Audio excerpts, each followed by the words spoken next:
Welcome to episode 24 of the Brew Crew Scoop. We got the whole gang together today.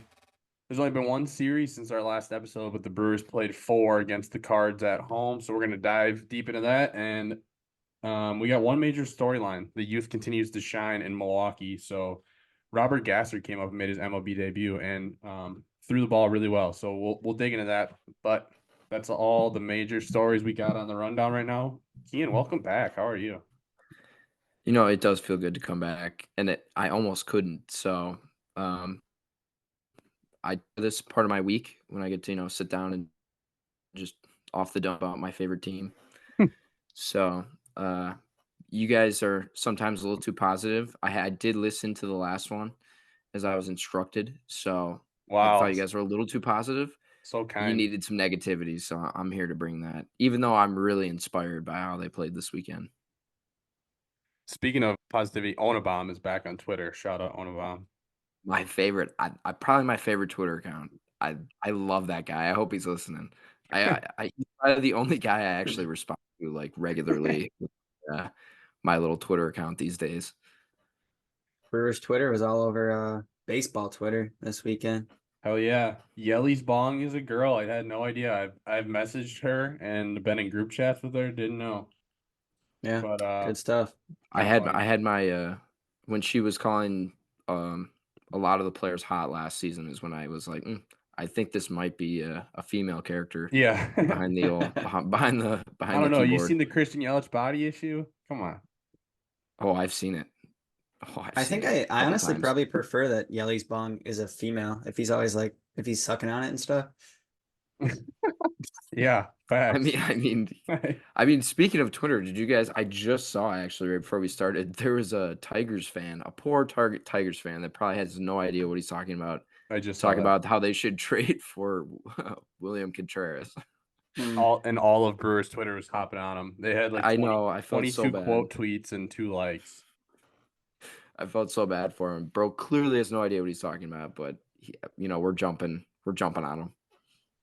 All right. Well, do you guys have anything major before I get into the 4-game rundown? I don't think there was any major news, right, around the league at all. Go ahead, Cole. Well, Is it I was major? just gonna say major is up to debate, but the Rockies won their first series of the year and had their first sweep in over a year since they swept us at the start of last year, I believe. So I'm not gonna shout out the Rockies, but congratulations. This segment is more reserved for, Japanese two-way superstars have their translator steal $4 million or more. Yeah, So but that happened more recently than the true, last Rockies series win, so I had to shout it out. true, true, true. All right, well, getting into the recap. Like I said, 4 games against the Cards. Game 1 on Thursday, the Brewers had Sonny Gray. They scored early on him, wild pitch in the first, and then a 2-run home run from Rhys Hoskins in the first. Jake Bauers had a solo shot in the second. Joey Ortiz had a bomb in the fourth, and Yelich had a triple in the fifth score run. Tobias Myers went 4 innings with 1 earned. Koenig came in and saved the day, got out of a little jam there. Brewers won 7-1. Game 2, Robert Gasser got called up to fill the spot as Freddie Peralta was suspended one more day. He had 6 scoreless innings with 4 strikeouts, no walks, and only 2 hits. Really awesome to see him come up and do that. Almost a funky little arm slot. We'll talk about it more, but a nasty slider, I guess they're calling it a sweeper. Brewers scored 11 in that game without a home run. Yelich had a squeeze bunt and a beautiful squeeze bunt. The Brewers won 11-2. Game 3, the Brewers finally got their pinstripes back. Shout out to Fanatics. Not, but they got him back. Freddie went 6 innings, 3 earned, 8 Ks, 1 walk. He left when they were down 3-1.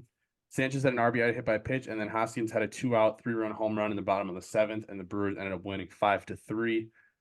And then game 4, the Brewers scored 3 in the first on 42 Miles Michaelis pitches, I believe was the final count, which was a career high either way. And it looked like the Cardinals were going to move to, or the Brewers were going to move to 7-0 on the Cardinals this year, but somehow Michaelis went 6 innings with no more runs. Bryce Wilson, Jared Koenig, and Elvis Peguero had 4 earned over the first 7 innings pitched. But they couldn't make the comeback, so the Brewers lost 4-3.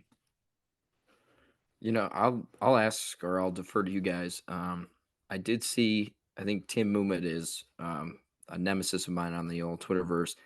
He came in.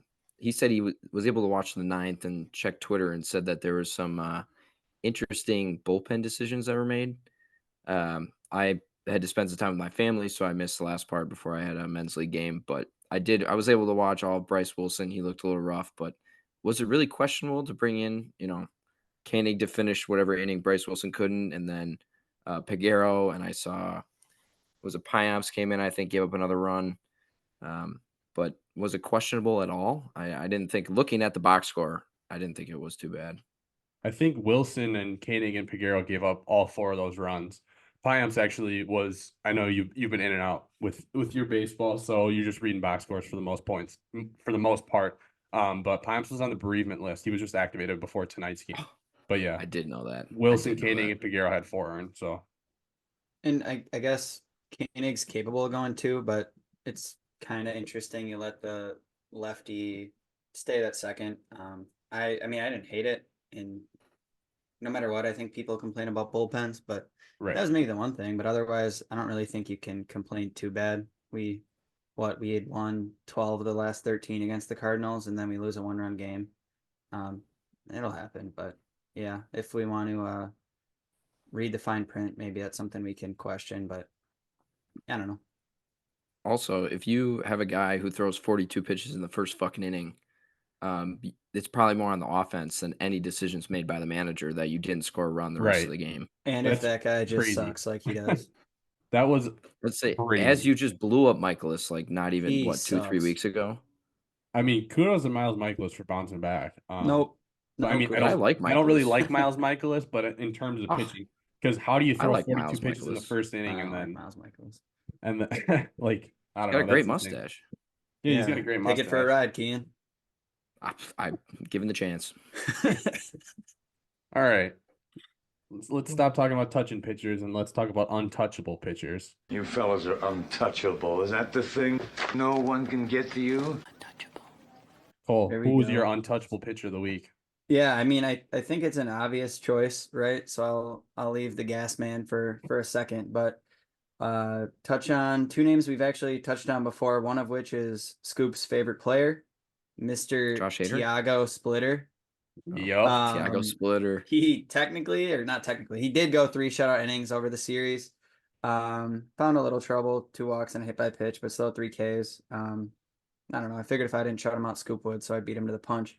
And then last week, Hobie had a mention, and once again, Hobie went 3 shutout with 3 Ks. So I think that's one piece is Hobie hasn't been in as many of the higher leverage situations. I feel like this year they've kind of been putting him in when we're down. And I know he kind of started slow, but since his first couple outings, he's been almost perfect, I think. So not actually perfect, I guess, but not giving up runs.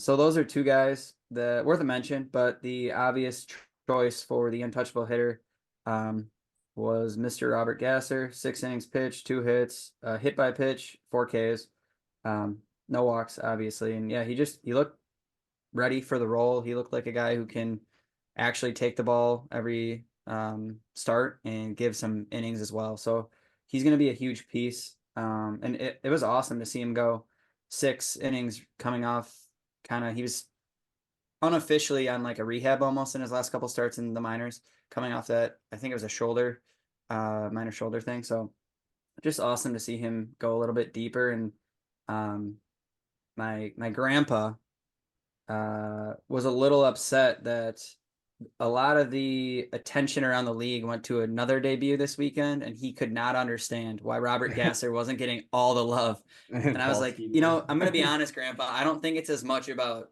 the actual debut itself. It's really just about the fact that Paul Skenes is finally in the league. But I just thought that was funny because he was upset.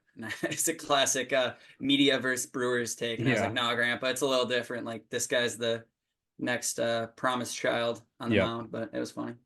Yeah, Gasser obviously had the better line, but Skenes, and the better career probably, right? Yeah. And Skenes threw about 30 fastballs over 100 miles an hour, so got to give your shot there. Yeah. I got to say that I figured you go with Gasser. You touched on what I wanted to add to that. Hobie has sneakily gotten back to last year's self quickly. He gave up a few home runs to start the year, was kind of struggling, and he's down like a 1.8 ERA now. So good to see Hobie back. The bullpen as a whole is looking to continue they're a lot of success from a lot of guys. I mean, it's the story of the Brewers, but we needed this from a lot of guys with Williams out, Uribe struggling, and it's good to see Hudson and Hobie and guys like Jared Koenig step up. So, Yep. Who'd you have for your hot hitter of the week? Stop dropping on fire, Ricky Bobby. I'm on fire. He's so hot right now. Yeah, there's a couple pretty good candidates, I guess, and 3 names I think are obvious and are candidates almost every week or will be, but I'm gonna give it to Mr. Jake Bauers. Since it was only over that 4-game span, he had 9 at bats, a hit by pitch. He had a triple, a homer, 3 runs, 4 RBI, 2 steals, I believe 2 walks as well. So, I mean, he got it done over the series, as well as demonstrating some of that positional versatility. He might not win a Gold Glove in the outfield, but he's needed out there right now. So that's who I went with for the hot hitter. Obviously, Yelly and Contreras both looked really good as well throughout the series. Yelly doesn't seem to have missed a beat. Contreras is going to be a candidate every week, it looks like. And then Reese as well had 2 homers in the series. So that alone gets you on the list, but he also had 2 other hits and 3 walks. So he was getting it done. So Bauers is kind of a little extra special piece if we can get him hot, but really Yelly, Contreras, Reese are going to be kind of a big piece of our offense throughout the year, you'd think. So it's good to see all those guys clicking. As someone who's kind of like, in and out, especially that the Thursday, Friday games, I wasn't able to really watch, but the Saturday games, and then I watched half of Sunday. I was not aware that William and Yelich went 14 for 24 with 5 walks this weekend. That's shout out Tyler Kurth, I think is how you say his last name. He put that out there. Contreras himself went 7 for 13 with 4 walks, and Yelich, who's supposed to be the walk master, went 7 for 11 with 1 walk.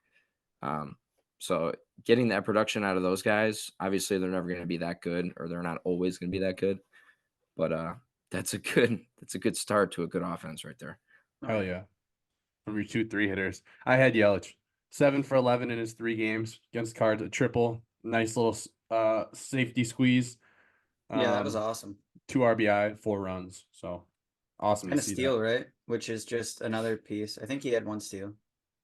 Either way, it's good to see him come back, and all of a sudden he's back to usual. I guess I think all of Brewers fans were quite scared he was going to come off the IL and look different, but he didn't even have the rehab stint. Came back and looked good. So Yeah, I he's was say scared. he dove for a couple balls this weekend too. I was gonna and say scared me on the dive. Yep. A little scary, especially the ones he doesn't make, because then it's always guys get up slow because they're upset, and you don't know if he's getting up slow because he's upset or it's because his back is like destroyed again. So, all right, Cole. Do you got anything for Statcast for us?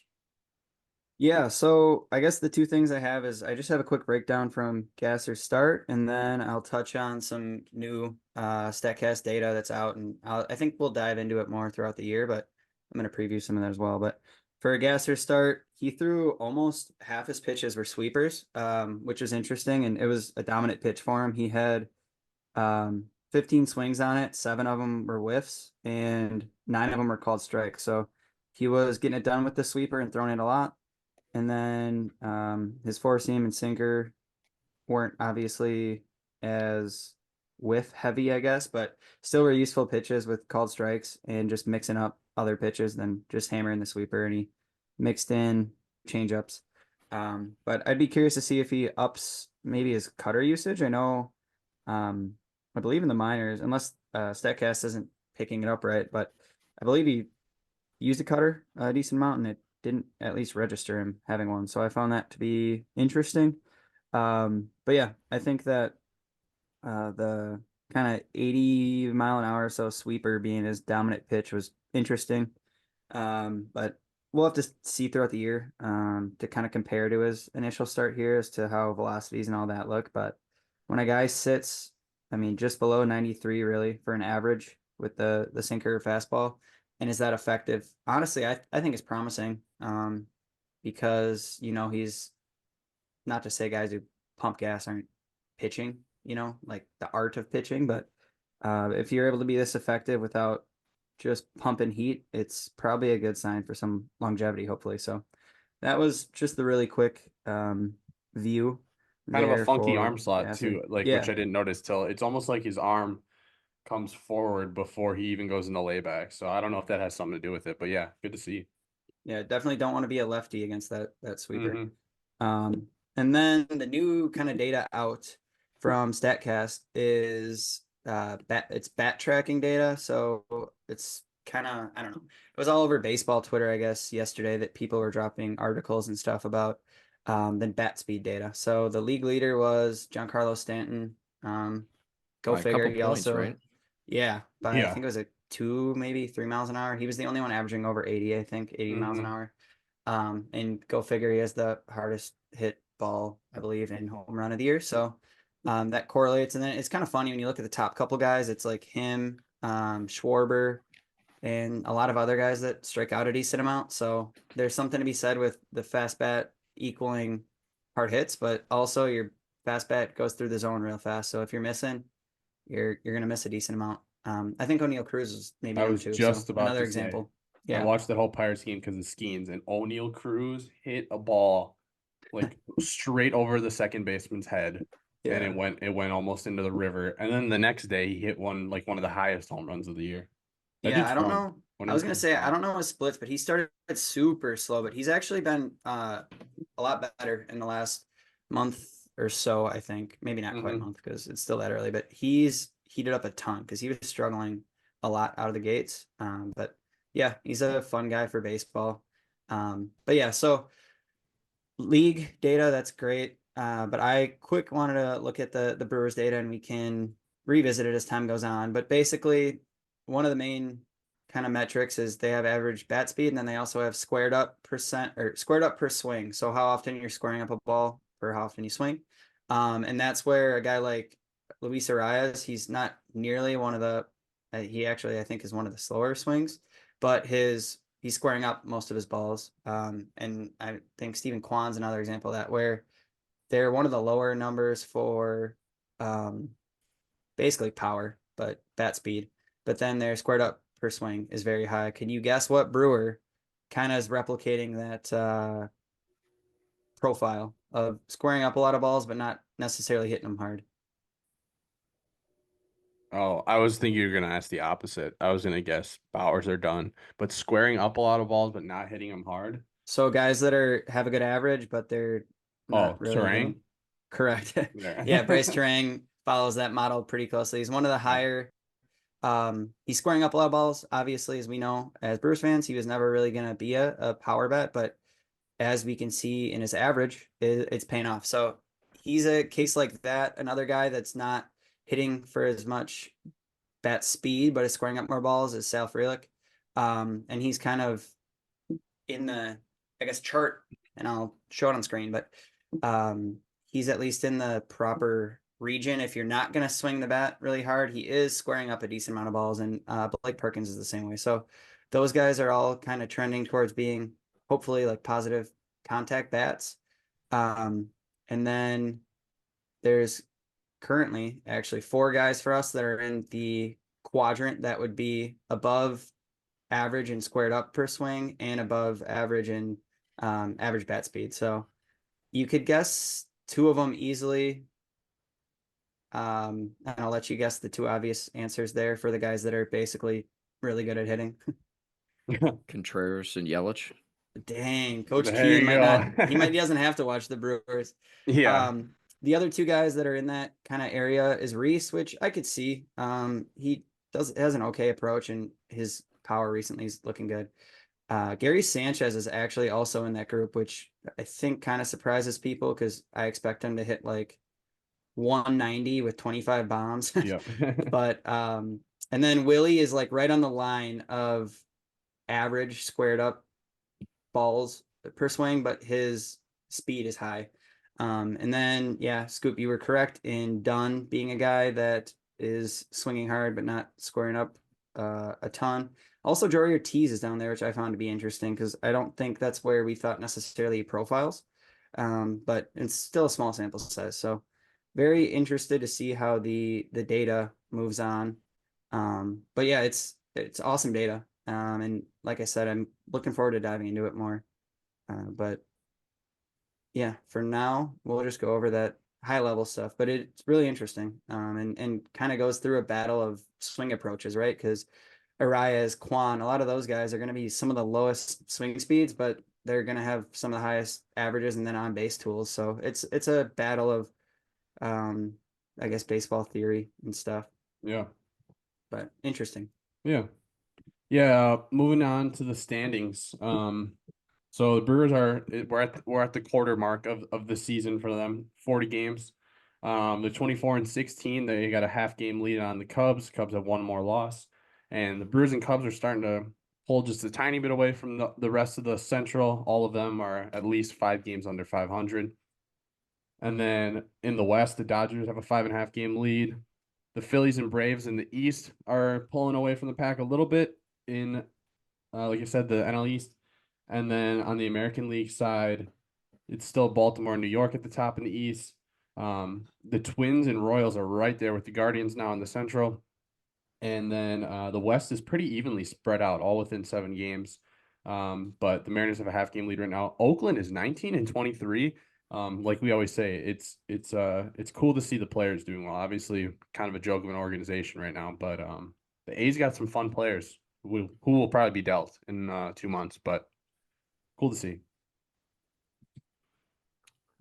And then looking at Brewers transactions, it was obviously short, but we said Gasser got called up and Piamps was activated. That was pretty much it. So I don't know if you guys have anything else to add to the standings or the transaction portion, but I think technically wasn't Tobias Myers optioned in one of the moves. Yeah, I think you're right. Yep.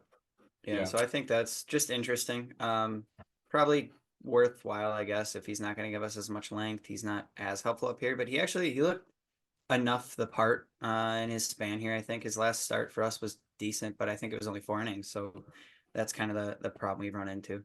Brewers have used 10 starters already, so which I think we figured was going to happen at least, but already here in the middle of May. Moving on to around the farm. If it hadn't been for those meddling kids. If it hadn't been for you meddling kids. Ah, meddling kids. If it hadn't been for these meddling laddies. Real quick, Brock Wilken is getting back into things since his injury. He hit a grand slam. Mike Boeve, who was just moved up to Double-A, between the 2 levels, high A and Double-A this year, he's still got a 1051 OPS, so he just continues to mash. He's one of those guys that they thought the Brewers got a steal in last year's draft, and it's continuing to look like that. And then the guy who I really wanted to touch on, and we've talked about before and Cole profiled in the offseason, Craig Yoho, the right-handed pitcher for the Timber Rattlers currently. Go look at his stuff. He's got really nasty stuff. I believe it's the sinker that moves like almost looks like a mini like Devin Williams changeup, but a little quicker, which obviously that's a big comparison, but really nasty looking. He's got 11 games, 15 innings in 0.60 ERA and 29 strikeouts in those 15 innings to go along with a 0.67 whip. And then also I wanted to mention, because I forgot last time, as long as we're talking about the Timber Rattlers, they dropped some faux back uniforms, so they're not actual throwbacks. Those are pretty nice. I don't know if you guys both saw those, but those are awesome. Yeah, I saw those. Like you said, pretty dope. I like their uniforms and color scheme. It's a little different. It's cool. Mm-hmm. Yeah, I don't know if you guys had anything else from around the farm, but that's all I had. No, you hit on it. I think the things that I've seen popping up are Yoho and Bowie. So yeah. I did see a tweet from just a random Brewers fan talking about how there's a chance Bowie could force the Brewers' hand this year. I personally don't think that that's something that would ever happen, but I'm curious to see if you guys have the same opinion or not. Yeah, I don't know. I think just the fact that he started in high A and this is his first full year, I think it would be really really unlikely. I'm not going to say it's impossible. I feel like that would more be with a pitcher, like a starting pitcher for us, someone to make a jump that fast right now, if they were really shoving. But yeah, I don't know. I don't know if you start that with starting the clock on Tyler Black, obviously already. I feel like Wes Clark might be, and actually, I admittedly haven't looked at his stats recently, but Wes Clark was a guy who I felt like had an outside chance for the end of the year. So I would guess no, but I guess I wouldn't entirely rule it out. Yeah, I don't know. I just he doesn't exactly fit what we need, I guess, either. Not that we really need anything super specifically. But yeah, it'd be hard to keep a guy down if he's hitting 400 with 1-1 or whatever. But we'll see. All right.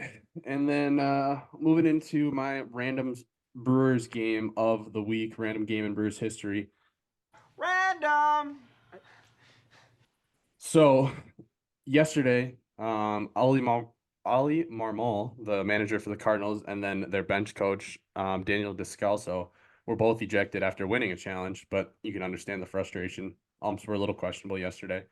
This time in our favor, it seemed. But they won the challenge. So hitting coach Turner Ward was the acting manager, and immediately I recalled from my 90s Brewers baseball card collection from the Milwaukee Police Department that Turner Ward was a Brewer. And so I wanted to go back to, I went back to look at what his first home run as a Brewer was, and it happened to be semi-notable. So April 16th, 1994, the Brewers were in Seattle playing the Mariners, and Brewers had Cal Eldred on the mound, and the Mariners had Chris Bosio on the mound, which is funny because Bosio was a Brewer. Bosio went the distance. He had a complete game loss, and the Brewers won 1-0 on a seventh inning solo homer by Turner Ward. So that was his first home run as a Brewer, and relevant to yesterday, and the extra Brewers tie there with Bosio with the complete game loss. Nice. I'm not gonna lie. Bosio. Thought you were Bosio's going dope. to. I thought you were going to talk about how Daniel Descalso is now a bench coach. That makes me feel incredibly old. Yeah, that was a name I was not ready to hear yesterday. Right. I kind of blinked and I was watching the game and I saw someone get thrown and they were like Descalso. I was like, what? He's got to be Like, younger Well, than some of their players. They got Crawford and Matt Carpenter on those teams. I feel like just yesterday he was roaming the infield, and then I'm like, man, he's the perfect utility guy back in the Yeah. day. He was just that guy that could play every position, but bat 245 with 3 home runs.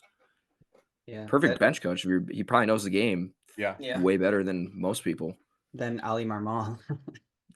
Yeah. I was really interested. I was hoping they would just throw out Ollie so that I could see Daniel Descalso manage. I was hoping that's what we were going to see, but I he was think Descalso just got as hot, tossed if not first. hotter, than But Ollie. he got tossed first, so I think Marmol felt like he needed to after that. Yeah. I'm surprised Marmol didn't go down to the first base umpire. He really stayed on Alan Porter there. Yeah, I think he blocked him off. It's a crew chief, Yeah. right? He's holding him off. He Yeah. blocked him off. Marmol, I can't believe they extended him 2 years Yeah. before this year. Whatever. Thank Coaching you, money, I feel like I guess. some markets don't care about. Right. But yeah. But that was Right, I feel like interest. Sorry, I was just gonna say, No, speaking you're of good. the age of that team, and Mhm. not that now is the time, but they are really struggling. And I'm really curious to see when they decide to just pull the plug, because I don't think they can realistically think they're going to turn it around with maybe half, not even half a starting rotation. I think that's actually good. And that aging team. I know Well- Goldschmidt had a couple hits against us, but I don't think he's back, sadly. Or not sadly, I guess. That was a topic in our group chat this Yeah. weekend. The Goldschmidt catching fire, but I do like Goldie. I like Goldie. I just wanted to get him out of the town, out of Milwaukee before we said, "Oh, poor Goldie." So I Yeah. don't. Do the Cardinals know how to rebuild? Like No, that I might be guess the not. that might be the issue here. I don't know that they know how to pull the plug and rebuild.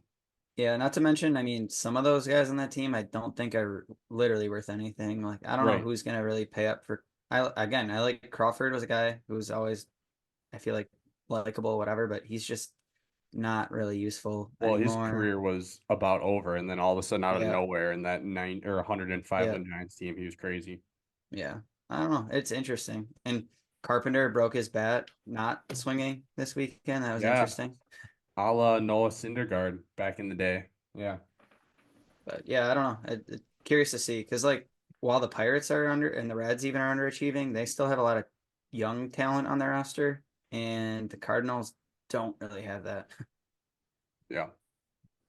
I was going to say, shouting back to our division standings, that was kind of my whole thing, is that the Cardinals have suck. I a agree. downward trajectory, and everybody else in the division feels like they're on their way up. Mhm. So if the Cardinals got out of the gate slow, I knew that they have a ton of guys they can send off. I mean, the Reds, the Pirates, and us really don't have all those 1-year deals for aging veterans. So the Cardinals could guys- plummet here real quick. That reminds me, do you guys see the Cubs option or put Alzolay on the IL? I don't know how real that was, but they called up Jose Phantom. Plus and yeah. Yep. So we'll see what happens with that Cubs bullpen. Craig's got to be shocked. Shocked, Connor. Other news from MLB. I don't know if you guys saw, but the Orioles just optioned Heston Kjerstad, one of their top prospects. He's mashing in AAA.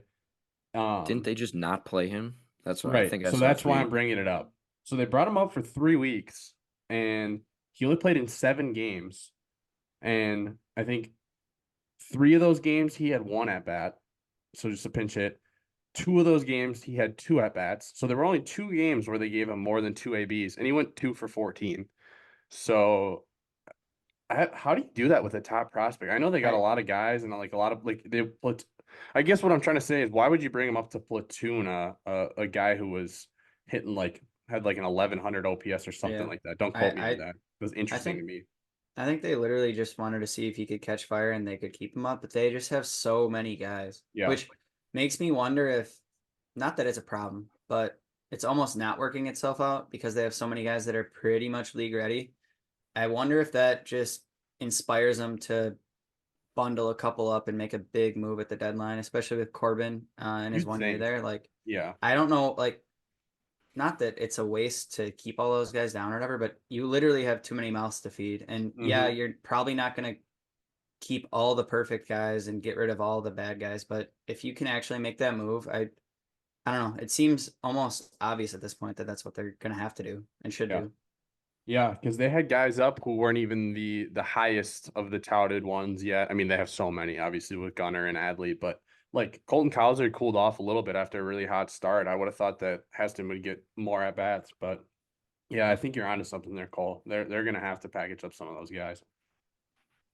Yeah, so then looking at the Brewers' upcoming schedule, starting in just a few minutes here, they're starting a series at home against the Pirates. They got 3 there, off day on Thursday.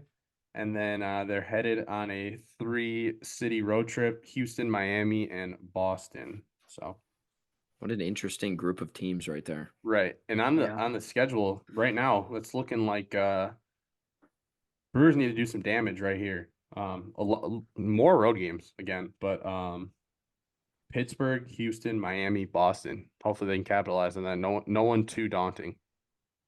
Yeah, there should be some wins in there, but we'll see. I don't know. The Astros, we keep saying it. They're gonna maybe get hot after us. We're gonna keep them down. Never mind. I'm really interested to see that Red Sox series. That should be I'll an be there. interesting one. I'm going. Yeah, buddy. Of course you are. Hell yeah. How many games this year? 7? Yep, 7 so far. All right. Beer of the week. I'll have a brewski, Charlie. I've been known to drink a beer or two. I'll admit I did do this one earlier in the year before we had video. So it's probably 6 months ago now, so I'm going to do it again. It's one of my favorites, and it's local. Broken Bat Beach Ball Milkshake IPA. I believe it's their most popular beer. It sounds intimidating. It's a pineapple milkshake IPA. Sounds a little intimidating. Say a pineapple milkshake flavored beer sounds intimidating? Bet. I guess intimidating is the wrong word. It sounds odd to some people. I don't know. It's amazing on tap. It's extra amazing.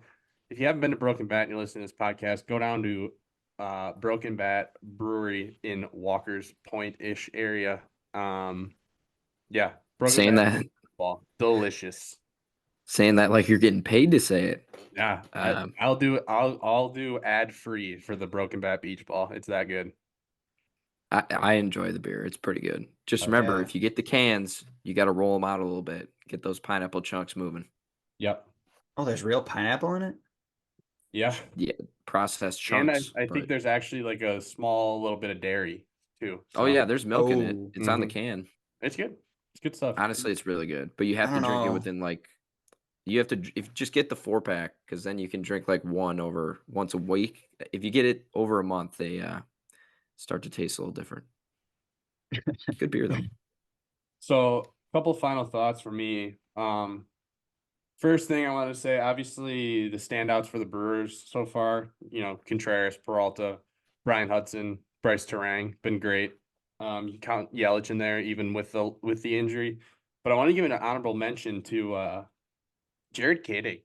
Jared Koenig has come out of like nowhere, and he's been honestly incredible. So great to see another piece, a guy who hasn't really stuck much in MLB yet, and he's carved out a spot for himself in the Brewers bullpen as another lefty. Yeah, And I had the same discussion this weekend with my my grandpa watching the game. And Yeah. then we also discussed, due to our German heritage, that his name does translate to king. So Yeah. Oh yeah. And then the other Brewers note I had was Sophia Minner just tweeted the Brewers through 40 games. I know I dropped a couple stats out there, individual stats earlier today on Twitter. But she just did the team ranks, and we are third in the NL in runs per game, third in the NL in OPS, third in homers, and third in stolen bases. And that's amounting to a plus 35 run differential. So cool to see the Brewers scoring runs. We've said it before, but really cool to see a Brewers team that's a little bit more offense first. It's just fun, even if the records are the same. yeah. I totally agree with that. The offensive centric way of winning is just kind of how, all of us grew up. So it's a little nostalgic too to, when we get down to a 2-run lead and it's 2-0, to know that you can kind of ease off a little bit because you're probably going to get more rather than relying on your bullpen to, be perfect. It feels a little bit easier to win, And you even feel though like it's probably you're the in- exact same. You feel like you're in every game. Like I can count on one hand probably how many games I felt like we weren't really in. And then one half Brewer thing. Chris Davis officially announced his retirement. So 247. Did he retire as an A? Or did Khrush he just Davis. retire? My dad and I were It's been talking like about that before we 3 got on. years, I think, since he last played or something like that. I thought he So, last played in 2021, but I could yeah, be so wrong 3 there. years, yeah. The math adds up. That's why I wasn't gonna do the math. I didn't know if it was gonna be 3 He wasn't seasons gonna or do 4 the years. Uh, I was, hey man, the years screw me up. I'm a dumbass. and then my last final thought is I saw on Twitter that Bobby Witt Jr. and Corbin Carroll had some baseball cards that they signed and then were wearing, they said. So I'm assuming they're just in their pockets or maybe their sock or something. So they're game worn baseball cards. Thought that was kind of a cool concept. Obviously, they're not necessarily mint condition anymore, but they had them inscribed as game used baseball cards. So kind of a funny thing. You've seen the game worn uniform in the card, but questionably even cooler. If they had him in their sock, do you think they were sent sealed directly after the game? Yes. Mm-hmm. Well, you'd might also have think done that. too, like where else could you hide it? Maybe a back pocket. Yeah. Like your jock strap obviously is like at least locked in. So Yeah. who knows? That's what that little slot in the front of the sliding shorts is for. I think so. Yeah. That's what I Can't wait used to it for. taste Was it. my You could- baseball cards. You wring it out, it's got a little extra sweat in it. Coach Keane, you better calm down. You guys got any final thoughts for us? I'll go quick. I got a couple quick ones. It was mentioned, I think, on Baseball's Dead, but not only did the Pirates wait for Miss Dunn to finish her season of gymnastics prior to giving Skenes the debut, but also they perfectly planned for a rain delay and got how many extra time of beer sales. So Pirates front office business stonks are up. We might want to watch out. And then on a serious note, Jackson Chourio officially graduated from the top prospects list, but it opened up space that now his brother is in the top 100 prospects. So that's nice. pretty awesome. Yeah, that's cool. Wish he was also in a Brewers affiliates uniform, but still cool. Yeah, I didn't realize he was actually that good. Well, we'll have to see. Well, prospect ranking wise, but yeah. I've got 3. One is a question. I did see, I'm on White Sox Twitter for some reason. Go Sox. I think I liked how much they hate their own team. It's kind of something how I feel. But I did see, does Everson Cuero, does he have a brother? Because there's a I catcher see you, that just Cole. I see you, Cole. There, it worked. oh yeah. Does Carroll have a brother? I have no idea. Does he? Because there's a Caro who's a catcher for the White Sox that just entered the top 100 prospects as well. So I thought that was interesting because I knew Chourio's brother went in. Another thing is Brewpack, love you, buddy. He tweeted yesterday that Rake Perkins is no longer raking. In his last 7 games, his OPS is 171, which is like absolutely fucking atrocious. Small sample size, but yeah. Yeah, no, over the last 28 days, his OPS is 645, which overall it's 692, so it's not horrible. But if out of your everyday center fielder, that's kind of something, you would like fixed. Ian, Especially with Sal and Jackson Chourio struggling. You know it's that a little tough. I'm pretty sure that you coined Rake Perkins because I've been throwing it on the Twitter after you said it first, and I just saw someone that follows us who not a large like Brewers following or anything tweeted something about. Unfortunately, it's about the downfall of him, but they said something about Rake Perkins no more. So I think you're starting to get a little bit of movement. Hopefully, if he can keep hitting, and that'll really take off. We can credit you for that. Yeah, since birth, but I still love Rake. Obviously, I mean, I said it in the offseason, his defense is always going to be the only reason I value him on a ball club. It was just nice to see him get out in front early and start hitting. Hopefully he can get back to that. Otherwise, a 690 OPS is kind of what I expect from him. And then another question I wanted to give you guys is, to answer your last question, now that we have to process another one, Edgar is not related to They are not. Nope. He is actually from Cuba and then lived in Haiti and then lived in the Dominican Republic prior to coming to the US, whereas our Mr. Caro is from Venezuela. So interesting. Thank you for answering that. Yeah, I'm ready for prompt number 2. I know you guys are prominent on Brewers Tour, obviously. What do you think of the absolute turnaround that of the love of Sal Frelick 2 months ago to now of just absolute hatred of Sal Frelick? What do you think? What do you make of it? I don't know, man. Sometimes I think I'm irrational when it comes to fandom. And then I go on Brewers Twitter and I feel a little better about myself. Not that everyone's that way, but people do flip very fast. And yeah, I don't know. Sal, I'm not gonna say I'm worried about him. He's a good defender too, but he's still so young. All these guys, even Weimer, like they got time. We got him for 6 or 7 years, so chances are we aren't gonna hit on all of them. But let's give it some time. Reminder that I just saw recently because different podcast was asking the question, blah blah blah. Doesn't matter. So I was on Robin Yount's baseball reference page. He came up young, which is more similar to Chourio, but he was bad, arguably offensively, for like 5 of his first 7 seasons. So give it some time.